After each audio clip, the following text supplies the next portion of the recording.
पाहिजे का?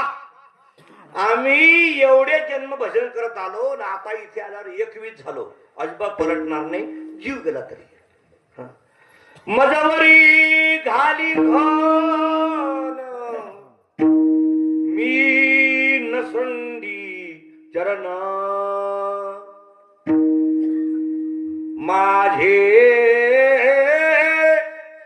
मन पाहे कसून पाहे कृपण उदार की कृपण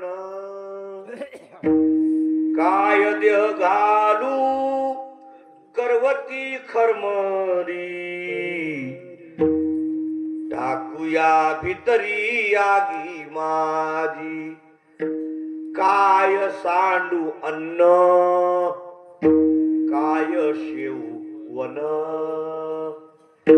ही लोका मौन धरून